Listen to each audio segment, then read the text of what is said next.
Olá pessoal, sejam todos bem-vindos ao Bioconhecer Mais. Eu sou a professora Kátia Fialho e quero começar agradecendo a cada um de vocês que se inscreveram nos nossos canais, que vem compartilhando as aulas com os conhecidos de vocês. Obrigado pelas interações e eu pessoalmente estou respondendo cada um dos recados carinhosos que venho recebendo de vocês. Na nossa aula de hoje, pessoal, nós falaremos sobre a anatomofisiologia do sistema renal. Por que falar do sistema renal? Qual a importância dos nossos rins para a nossa saúde? Primeiro, porque eles são órgãos vitais. Eles ajudam removendo todos os produtos metabólicos, fazendo o controle hídrico e osmótico. E como pensar em cuidar dos nossos rins? Primeiro, nós precisamos manter, uma dieta saudável. Nós precisamos manter os nossos exames em dia, cuidar do controle do nosso peso, praticar exercícios físicos e consumir muita água. Essas são as principais recomendações para que possamos manter a saúde renal. Muito bem. Se a gente começa a falar sobre os rins, então, primeiramente nós precisamos conhecer aonde é que eles estão localizados. Então, nós apresentamos dois rins, um do lado direito e do lado esquerdo. Eles estão localizados contra o músculo da parede abdominal posterior, em contato com o músculo diafragma, se estendem aproximadamente desde a torácica 11 ou 12 até a lombar número 3. Ligeiramente o rim esquerdo, o rim direito, desculpa, ele é inferior ao rim esquerdo, porque ele está localizado no quadrante direito, onde está muito próximo do fígado, que é um órgão bastante grande. Muito bem, aqui na nossa imagem a gente consegue observar e identificar então, a presença dos dois rim direito e rim esquerdo. Nós temos ali então nosso aparelho urinário formado também por dois ureteres, o ureter direito e esquerdo, uma bexiga e a uretra, que vai terminar lá no canal urinário. Aqui nós temos uma imagem, um exame de imagem apontando aqui especialmente a localização dos nossos rins. A gente consegue observar especialmente aqui a região dos canalículos e os dois ureteres que vão levar todo o produto produzido pelos rins até a bexiga, para que possam ser temporariamente armazenados. Quando falamos então sobre anatomia renal, os rins apresentam localizados na sua superfície a glândula adrenal. Esta glândula é responsável por produzir inúmeros hormônios que participam de toda a regulação e fisiologia e homeostase do nosso organismo. Se nós fizéssemos um corte longitudinal no rim e pudéssemos observá-lo internamente, então nós temos ali uma região convexa e uma região côncava. Nesta região côncava, nós chamamos isso de hilo renal. É a chegada de muitos vasos sanguíneos, muitas artérias, os vasos, a artéria renal, a veia renal e também de nervos. Especialmente nessa região mais interna localiza-se a medula renal, Então nessa região da medula nós também temos as pirâmides renais, que são essas regiões mais triangulares que a gente pode observar aqui na imagem. E acima dessa medula renal nós temos a região mais externa do rim, que é chamada de córtex renal. Nessa região mais interna, então, das pirâmides renais, nós temos as colunas renais. E na região mais superficial, então, nós temos aqui todos os conjuntos de unidades funcionais. Cada rim nosso apresenta em média de 1 a 2 milhões de néfrons. O que seriam esses néfrons? Os néfrons são as unidades funcionais que por si só são capazes de receber o componente sanguíneo, filtrar esse sangue e, ao longo desses túbulos renais, formarem a urina propriamente dita. Todos esses 1 a 2 milhões de néfrons estão distribuídos tanto na região cortical quanto na região medular do rim, fazendo então todo o processo de filtração e regulação tanto dos níveis hídricos quanto osmóticos. Muito bem.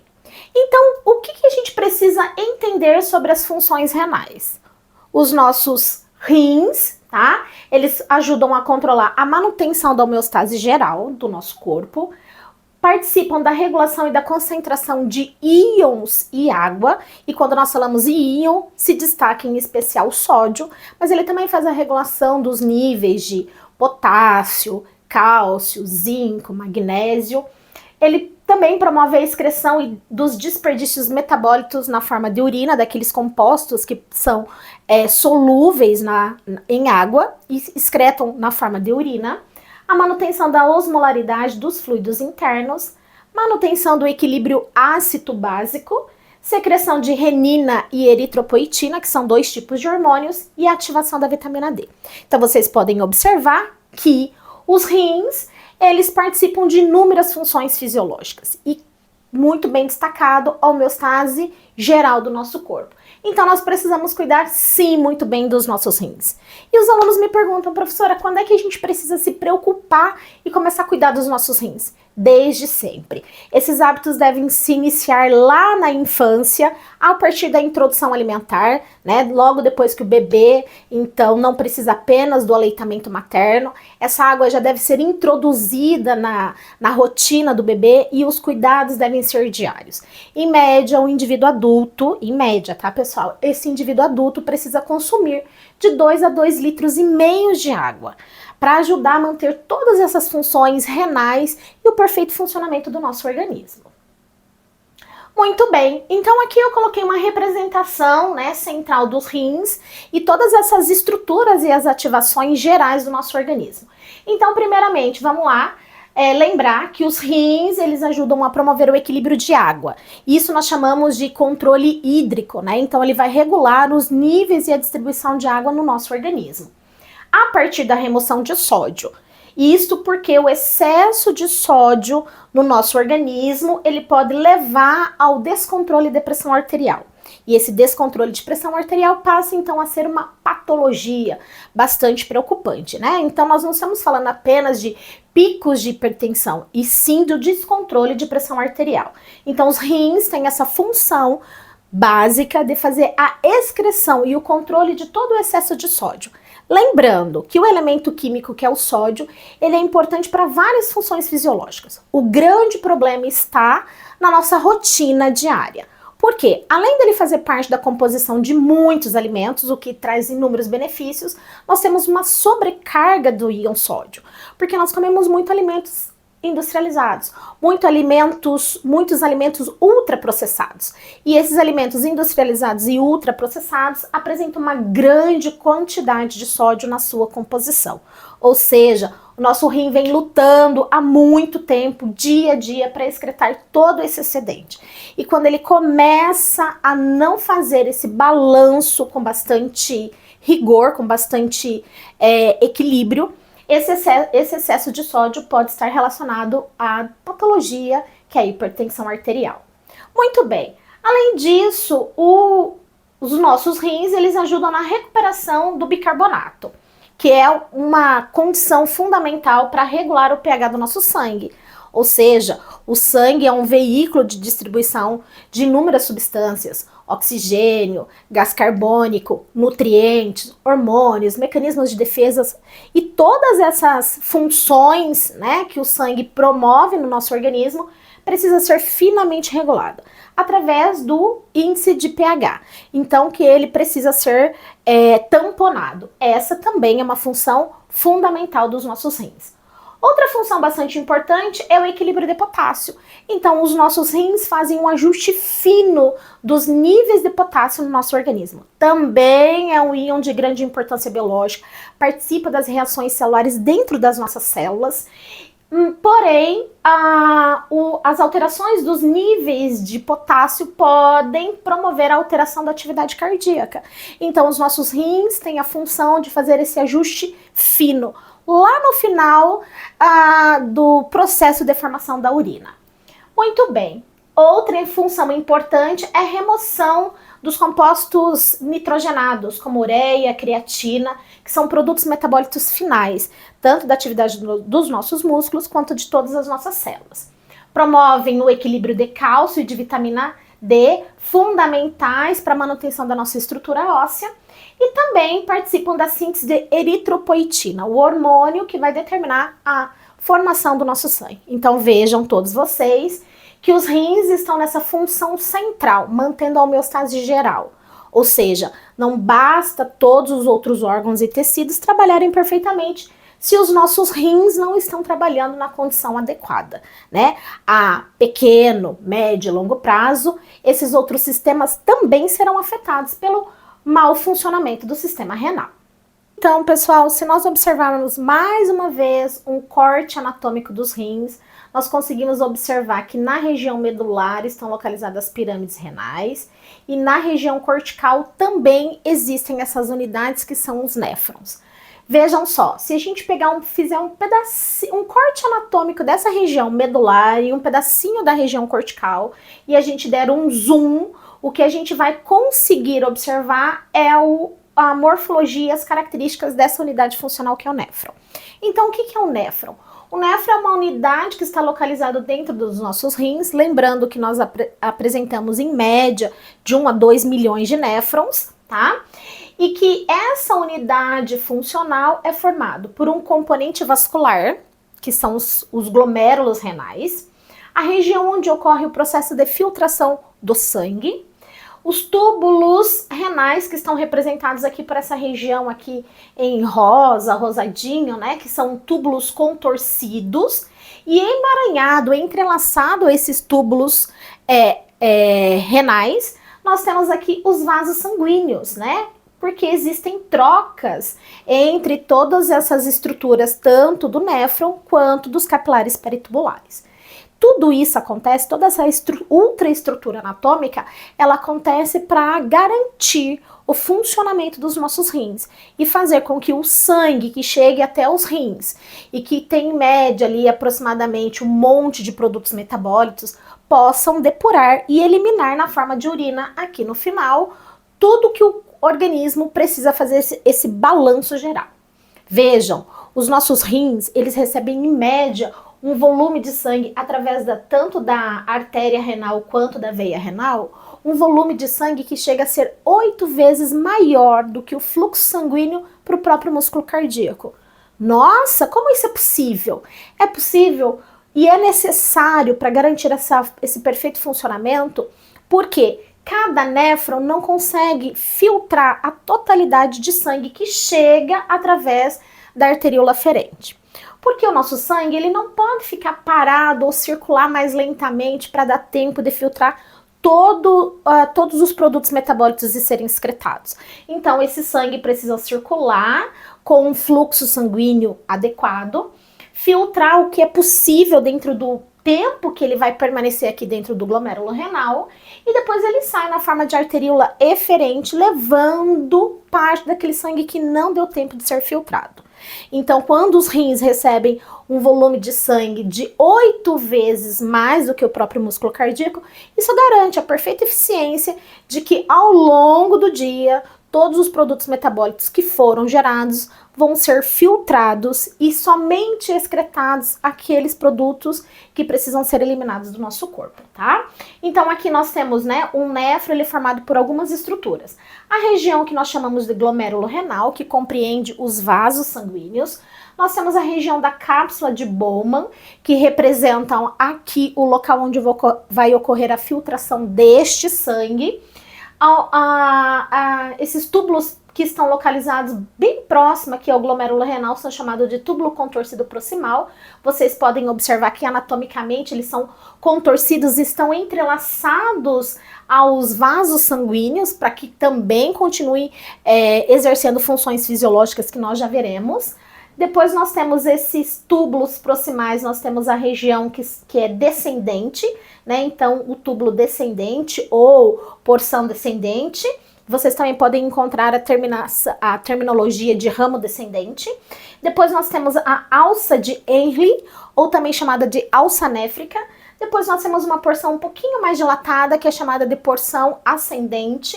Mais uma vez, um túbulo contorcido, então vocês podem observar que é um emaranhado de túbulo e ele recebe o nome de distal, porque ele já está mais distante do local inicial onde ocorreu o processo de filtração, e o túbulo coletor. Observem que aqui no túbulo coletor nós temos alguns outros túbulos néfricos que estão recebendo urina que foram produzidas de outros néfrons. Lembrando que cada rim nosso apresenta em média 2 milhões de néfrons. Então aqui nós podemos observar, né, a ultraestrutura do néfron, tá? Com todas as suas estruturas anatômicas, como por exemplo aqui a região do glomérulo renal, a arteríola aferente, que é a arteríola que está levando o sangue para ser filtrado neste néfron. Depois nós temos a arteríola eferente, que é aquela que leva o sangue que não deu tempo de ser filtrado nos glomérulos renais. A cápsula de Bowman, que é o local apropriado onde ocorre o processo de filtração. O túbulo contorcido proximal, tá? A alça descendente, alça néfrica, ou também chamada de alça de Henle, alça ascendente, túbulo distal e túbulo coletor, tá? E se a gente aumentar essa ultraestrutura e desemaranhar, né, todos esses túbulos e os vasos sanguíneos, o que a gente pode observar é justamente isso aqui, né? Então, representando a cápsula de Bowman, nós temos essa região aqui onde está representada em azul mais claro. Aqui nessa região, né, apresentando a membrana filtrante, nós temos a cápsula de Bowman. A arteríola aferente, ela é uma arteríola que está levando sangue, e essa arteríola vai se ramificando e forma o que a gente chama de capilares glomerulares. Esses capilares glomerulares são os vasos sanguíneos mais finos. Por quê? Se o sangue chegar com uma pressão muito alta aqui nessa região do glomérulo e ser transportado a uma velocidade grande, não vai dar tempo deles apropriadamente ser filtrado. Lembrem-se que da totalidade de sangue que está chegando aqui, através da arteríola aferente, apenas 20% vai ser filtrado. Os outros 80% seguem, porque esses capilares glomerulares, eles voltam a se juntar, né? O termo fisiológico que a gente utiliza é anastomosar, então eles se unem e formam a arteríola eferente, que está levando o restante do sangue que não deu tempo de ser filtrado. Lembrando que esse sangue não pode ficar parado lá dentro. E por que ele não pode ficar parado? Sangue que circula numa velocidade muito baixa, ou sangue que fica parado, nós temos ali as proteínas de cascata de coagulação que são ativadas. Então esse mecanismo não pode acontecer. Então os nossos rins apresentam, especialmente os néfrons, eles apresentam um alto ajuste renal para controlar tanto a velocidade de sangue que está chegando, quanto a taxa de filtração glomerular, que é o quanto de ultrafiltrado que está sendo produzido. Muito bem, depois nós temos então aqui a região do túbulo proximal, a região, né, da alça descendente, alça néfrica, também chamada de alça de Henle. Observe que os vasos sanguíneos que saíram, eles estão entrelaçados, envolvendo para que os néfrons possam desempenhar a sua função fisiológica. Depois nós temos aqui alça ascendente, túbulo distal e ducto coletor. Lembrando que essa imagem, essa representação esquemática, ela está desemaranhada só para facilitar a compreensão e entendimento, tá, pessoal? Vejam só. Da totalidade de sangue que chega, então o nosso sangue, apenas 20% vai ser filtrado. Lembrando que o nosso sangue é um fluido que precisa apresentar uma viscosidade adequada. E essa viscosidade vai permitir, então, que aqui dentro, nos capilares glomerulares, ele possa ser filtrado. Os capilares glomerulares, eles são formados por uma camada muito fina de endotélio. Endotélio é a parede do vaso sanguíneo. É como se eles apresentassem fenestras, pequenos poros que permitem a passagem da parte líquida do sangue. Mas lembrem-se que o nosso sangue é formado tanto pelos elementos figurados, que são as hemácias, os leucócitos e as plaquetas, que são fragmentos de células. Estas unidades não podem ser filtradas e não devem fazer parte do ultrafiltrado e muito menos da urina. E também a parte líquida do sangue, que é o que de fato vai ser filtrado aqui no glomérulo renal, ele deve eliminar somente o que o corpo não precisa.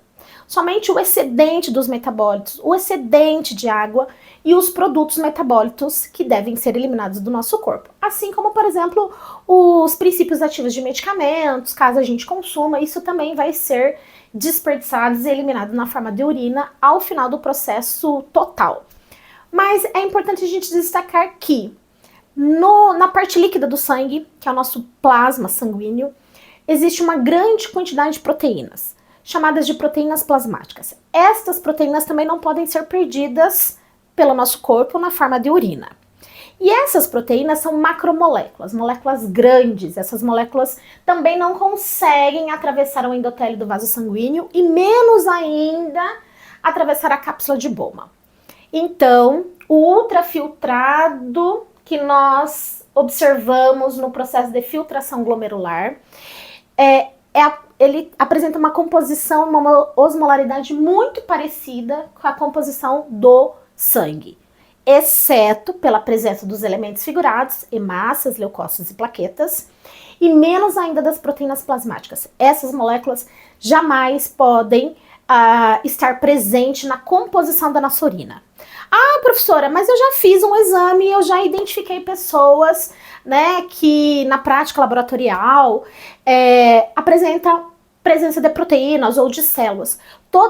Todos esses indicativos são subprodutos e produtos que chamam atenção porque eles são indícios de que há um problema renal. Então, na nossa urina deve ser livre de proteínas, ela deve ser livre de hemácias, ela deve ser livre de leucócitos, porque esses produtos não podem ser excretados, estarem presentes na urina. Então, isso já serve de sinal de alerta, ok? Muito bem. Então, aqui nós temos uma representação dessa fisiologia do néfron. Mais uma vez aqui um esquema representando, né, a arteríola aferente, que está vindo o sangue arterial, que precisa ser filtrado nessa região de glomérulos renais. A cápsula de Bowman, né, que compreende o local onde o plasma sanguíneo, a parte líquida do sangue, vai ser filtrada. Então, no evento fisiológico 1, nós temos lá o processo de filtração. Somente a parte líquida do sangue vai ser filtrada. Todos os demais elementos e os 80% do sangue que não foi filtrado segue através da arteríola aferente e segue paralelamente aos túbulos renais. Porém, desse processo de filtração glomerular, existem muitos produtos que são extremamente importantes e que devem ser devolvidos para o nosso corpo.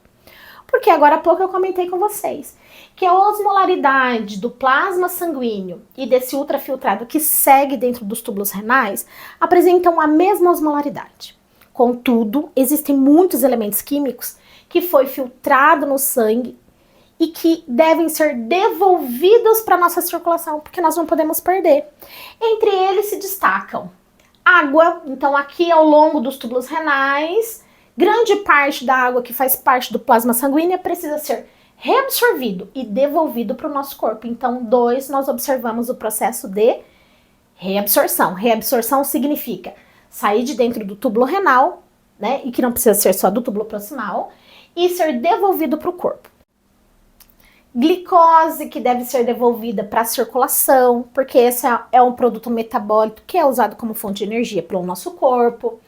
Parte da água deve ser reabsorvida, porque 90% da composição do nosso plasma sanguíneo é água. Não dá para perder toda essa totalidade de água na forma de urina. Então, ele precisa ser reabsorvido. Sódio, cálcio, magnésio, muitos elementos químicos são reabsorvidos. Ou seja, devem ser devolvidos para a circulação. E aquelas substâncias que não deram tempo de ser filtrado aqui no glomérulo renal, agora tem a possibilidade de ser secretado. O que é o processo fisiológico de secreção? Secreção é saída de subprodutos que deveriam ter sido filtrados, mas que não deu tempo, porque o sangue não pode ficar parado, e ele vai ser secretado, ele vai ser lançado, vai se difundir para dentro do capilar peritubular, tá? Para os túbulos renais. E ao final do néfron, bem aqui na porção final, nós temos a formação de urina. A urina que é eliminada do nosso corpo é um produto de excreção.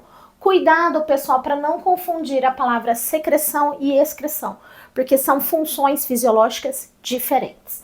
Então, aqui a excreção é a eliminação do processo, né, de filtração, menos a reabsorção, mais a secreção, só daquilo que precisa ser eliminado e o ajuste fino de controle de água, eletrólitos e subprodutos que foram gerados no metabolismo biológico.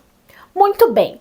Além disso, a gente precisa destacar que o que fisiologicamente vai determinar se nós vamos produzir um volume muito pequeno de urina ou um volume muito grande de urina é a quantidade de água que nós ingerimos ao longo do dia. Se vocês observarem, a urina da manhã é uma urina que é um volume pequeno e um volume, uma concentração bastante grande em produtos metabólicos. Ela tem um cheiro característico, ela tem uma cor amarelada, porque ela tem uma concentração bastante alta.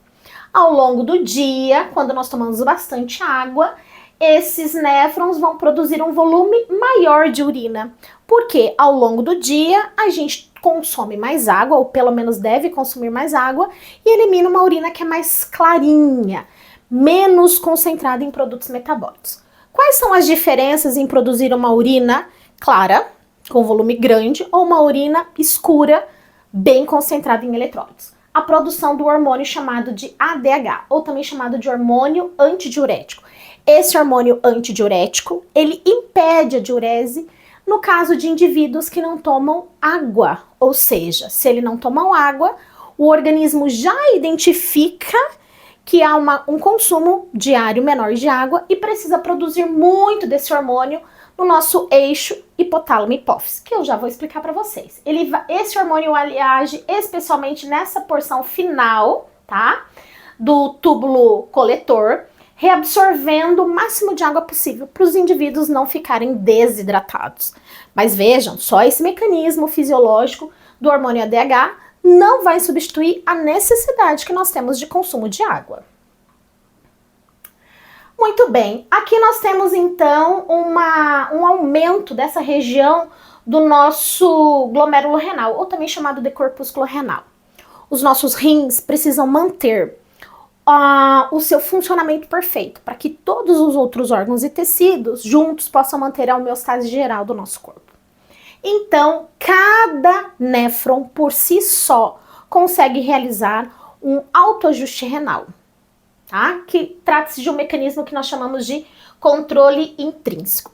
Se vocês observarem aqui, né, nessa imagem a gente tem um aumento maior só dessa região do corpúsculo renal. Representando a arteríola aferente, né? Então a arteríola aferente é aquela que está levando o sangue para dentro dos nossos néfrons. E essa arteríola, ela se ramifica, formando os glomérulos renais, ou esses capilares glomerulares, que depois vão se anastomosar, se juntam, e o sangue que não foi filtrado segue pela arteríola eferente. Quando ocorre uma alteração na pressão arterial, na quantidade que é o fluxo, a quantidade de sangue que está chegando no néfron, ou se a pressão com que o sangue está chegando até aqui é maior, os rins não conseguem manter a constância tanto do processo de filtração e eliminação dos produtos metabólicos. E isso tem um reflexo muito negativo para o nosso organismo. Desta forma, cada néfron consegue promover um autoajuste intrínseco renal, a partir da produção de um hormônio renina. Mas aonde que esse hormônio renina é produzida? Se vocês observarem aqui, entre a arteríola aferente e a arteríola eferente, nós temos um conjunto de células especializadas denominadas de mácula densa. Estas células da mácula densa conseguem identificar se o fluxo sanguíneo renal e a taxa de filtração glomerular são mantidas constantes. Esses são os mecanismos que vão manter o perfeito funcionamento dos rins e garantir a homeostase geral e todas as funções que eu já descrevi para vocês. Então, se o volume de sangue estiver menor ou maior, se a pressão arterial que chegar até o néfron estiver maior ou menor, e se a taxa de filtração glomerular estiver alterada ou não permanecer constante, cada néfron pode fazer um autoajuste renal intrínseco, que é o que as células da mácula densa produzem e eliminam um hormônio chamado de renina. Esta renina, ela vai promover uma vasodilatação ou uma vasoconstricção para tentar garantir o fluxo sanguíneo renal e a taxa de filtração glomerular constantes. Nossa, professora, os rins por si só conseguem fazer esse autoajuste renal o tempo inteiro, porque existem inúmeros fatores, inúmeros hábitos diários ou motivos que poderiam alterar o fluxo sanguíneo renal, que é a quantidade de sangue que chega por minuto para ser filtrado, bem como alterar a taxa de filtração glomerular, que é a quantidade de ultrafiltrado que vai ser produzido. Para evitar isso, então as células da mácula densa promovem esse autoajuste, né? Para garantir, então, que pelo menos 20% de sangue seja filtrado por minuto. Professora, e quando o próprio controle intrínseco não consegue fazer isso? Quando isso não acontece, nós temos a participação do controle extrínseco, dada pelo nosso sistema nervoso central. Antes de eu explicar para vocês esse controle do sistema nervoso central, vamos identificar aqui as características da nossa urina. Se nós estamos hidratados ou se isso já é uma situação de alerta. Então aqui a gente tem um mapa da cor da urina. Observem que o grau de hidratação ótimo é quando a nossa urina está levemente amarelada, translúcida, amarelo claro, ou também chamado de amarelo cor de citrino, né? O termo laboratorial que a gente usa bastante. Depois esse tom de amarelo vai variando, ficando amarelo um pouquinho mais intenso. Quando ele chega nesse amarelo âmbar, que é essa cor um pouquinho mais escura, já é um sinal de alerta que nós precisamos ingerir água na próxima hora. Observem que o estado desidratado, a gente pode observar já uma urina com um aspecto mais amarelo, que pode chegar até um laranjado, e inclusive urina com cor mais alaranjado, marrom, até urina cor de Coca-Cola, que a gente chama, tá? Ela já detecta ali problemas renais sérios e graves que precisam ser identificados. Aqui a gente tem ainda, né, que não tá no mapa de coloração de urina, nós temos o aspecto da urina vermelha, que é a urina que tem a presença de sangue, que também é um indicativo bastante importante e que deve ser levado em consideração. Então, pessoal, não se esqueça de consumir aproximadamente 2 litros a 2,5 litros de água. Bastante cuidado com as nossas crianças e com os nossos idosos. Muito bem, então voltando a falar sobre esse controle extrínseco, ele acontece especialmente pela regulação do eixo hipotálamo-hipófise. Quando o indivíduo não está hidratado, esse sangue se torna mais viscoso, a quantidade de água e eletrólitos são muito mais altas. Quando ele chega lá no nosso sistema nervoso, especialmente na região do hipotálamo, os neurônios já conseguem identificar isso. E o hipotálamo envia informações para a neurohipófise. A neurohipófise é uma das glândulas mais importantes do nosso organismo que produz inúmeros hormônios e participam de várias funções fisiológicas. Em especial, produz e libera o hormônio ADH, ou também chamado de antidiurético. Então, se o indivíduo não toma água, especialmente o sistema nervoso manda informações produzindo bastante ADH, que vai agir especialmente lá no ducto coletor, promovendo uma reabsorção ainda maior de água. E como sintomas subclínicos que a gente pode utilizar para identificar se os níveis de água no nosso organismo estão baixos, é quando a gente tem a sensação de boca seca. Então, se eu estou com a boca seca, se a minha saliva já está mais viscosa, esses são indicativos que o sistema nervoso também informou para a região da nossa boca que os níveis de água já estão abaixo. Então, não hesitem em tomar água neste momento. E aí, o que vai acontecer, gente? Lá nos rins, então, se a gente aumentar aqui esse rim e observar o que está acontecendo no néfron, o hormônio ADH ele vai agir promovendo mais reabsorção de água nessa porção.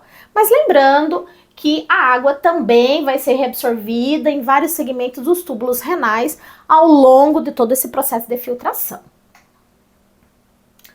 Muito bem. Os mecanismos de controle e reabsorção que ocorrem dentro do néfron, ele não ocorre apenas para a água. Então, lembrando que o ultrafiltrado que se formou aqui na cápsula de Bowman e chegou até esse primeiro subcompartimento aqui, que é o túbulo proximal, ele tem uma osmolaridade igualzinha do nosso plasma sanguíneo. Então, ali tem muitas substâncias químicas que são muito importantes e que devem ser reabsorvidas e devolvidas para a nossa circulação. Entre eles, 100% da glicose deve ser reabsorvida e devolvida para o nosso corpo. Aminoácidos, vitaminas, uma parte de sódio, uma parte de cloreto, uma parte de água, de cálcio deve ser reabsorvida no túbulo proximal. Então, é uma das porções mais permeáveis do nosso néfron, é o túbulo proximal.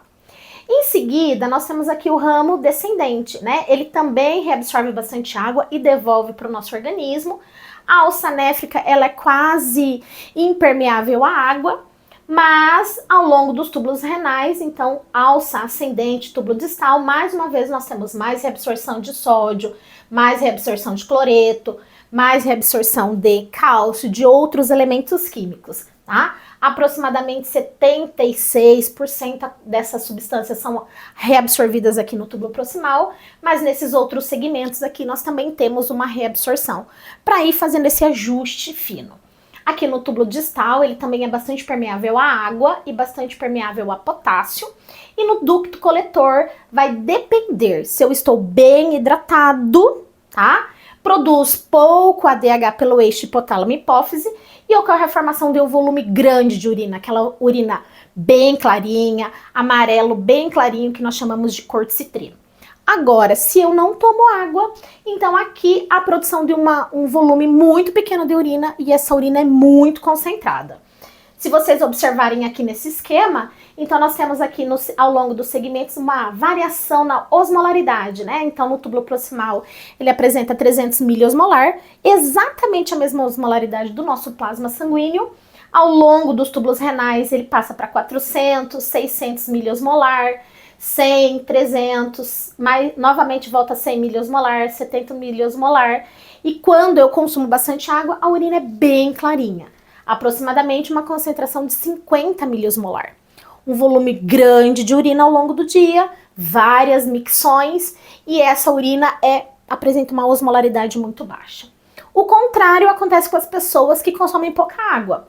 Ao longo de todo esse trajeto, os 300 miliosmolar é igual, 400 miliosmolar, depois ele chega na alça anéfrica aproximadamente 1.200 miliosmolar, 800, 700, 600, e aqui no túbulo renal a ação do hormônio ADH.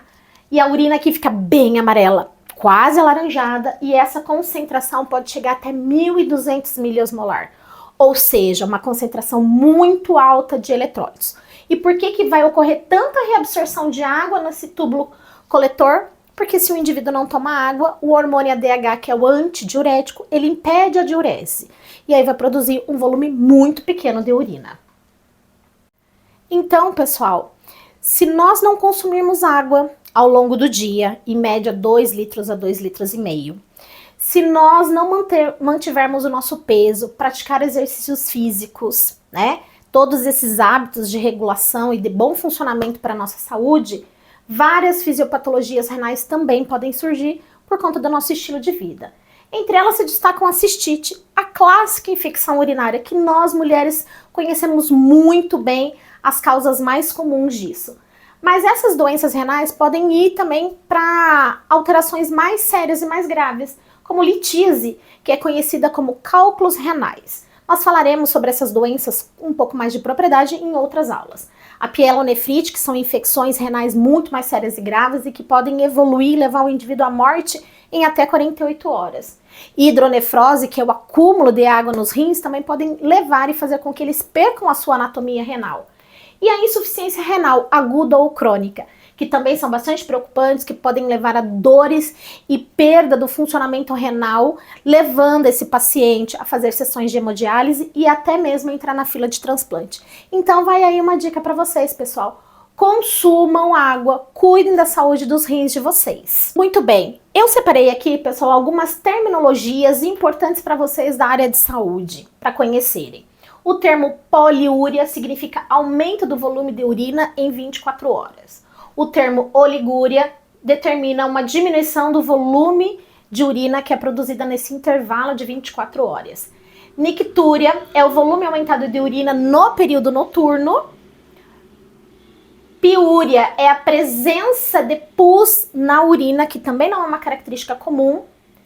Hematúria, que é a presença de sangue, então essa urina fica bastante avermelhada. Colúria, presença de bilirrubina na urina, levando essa urina numa cor até de cor de Coca-Cola. Literalmente esse é o termo utilizado. Anúria, diminuição da urina no intervalo de 24 horas.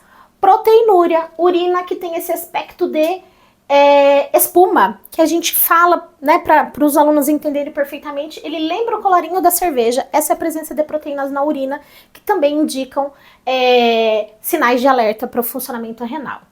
Além disso, nós temos ali disúria, que é a dor ao urinar, enurese, incontinência urinária à noite, incontinência urinária, eliminação involuntária de urina, não consegue pequenos escapes de urina ao longo do dia, polaciúria, aumento das micções, e retenção urinária, aumento de urina na bexiga.